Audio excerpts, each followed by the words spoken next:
Good morning, everybody. Hope everybody's doing well on Labor Day, a nice Monday morning.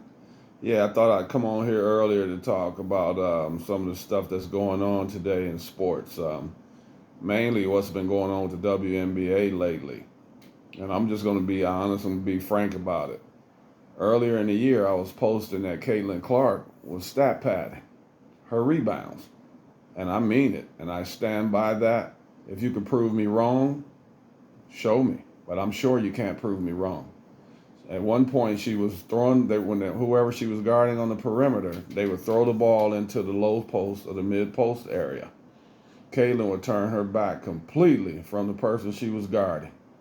Now, why they weren't cutting to the basket or spotting up for a better shot, better positioning over on the wing, I don't understand. But that's another story that the other team should have figured out. But it's not my fault that they didn't. But while she was padding her stats, competing with Angel for the Rookie of the Year and trying to get her triple doubles, the team was struggling. They were 8-14. If you look at it now, she's been playing the right way, a lot more engaged defensively, and in turn, you've seen the rest of the team become more engaged defensively. When Caitlin was padding her stats, they were 8-14.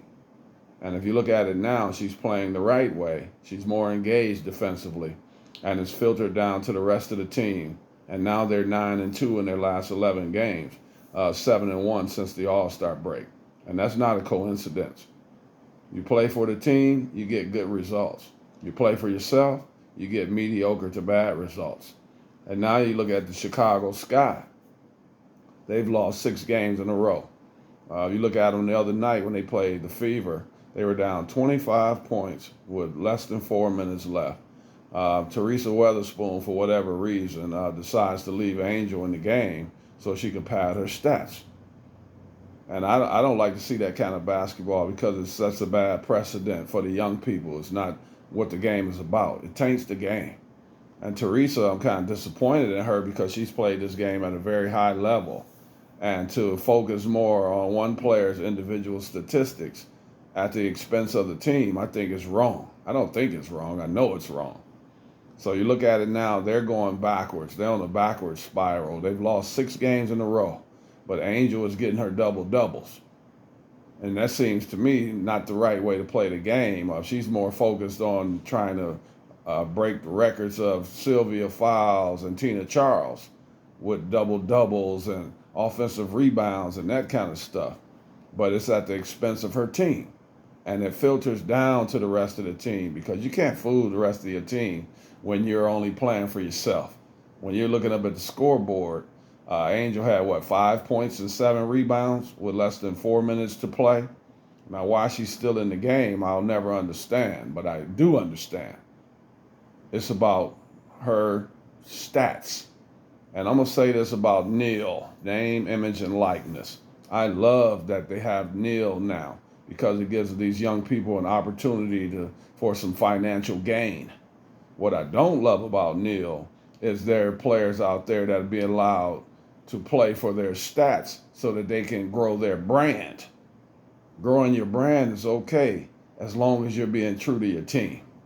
So hear me clearly. I love Neil, the positive things that it brings. It gives a lot of young people an opportunity for financial gain. But I don't love it on the other end of the spectrum when it's just individual players trying to grow their brand.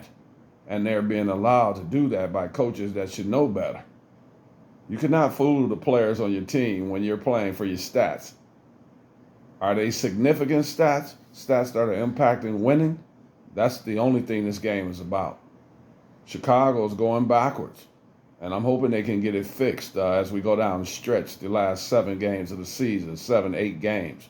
But if you look at the Indiana Fever right now, I have them in the top 2 teams in the league right now. And I mean that sincerely because if you look at the way they're playing, there's been no hotter team in the last 11 games. The New York Liberty have struggled a little bit. We know the Las Vegas Aces have been struggling. Asia Wilson is putting up magnificent numbers, but are they numbers that are contributing to winning? She had 42 points, but they lost the game. She had 41 points and 17 rebounds. They won the game. That's not a coincidence. You play for the team. And when you do that, you get good results. And I'm talking to you young people out there, mainly to you, because I'm sorry that they're teaching today that you play for yourself. That is not the way the game goes. If this was tennis, an individual sport, I can understand you padding your stats. But when you're playing for a team, for an organization, you do what's best for the team. And that means it's not about you. There's no player that will ever be bigger than this game. I grew up on this game. I'm 61 years old. I've been around this game all my life. I study this game. And I'm not fooled easily when players are playing for themselves. So I had to get this message out today. It's very important for young people to hear the message. No one is bigger than the game. No player is bigger than the game. Not today, not tomorrow. They won't ever be. It's a team game, and you do what it takes to make your team better. Let your stats come from just playing the game the way the game was meant to be played. I don't want to see this game be tainted. It's been tainted right now, and that breaks my heart.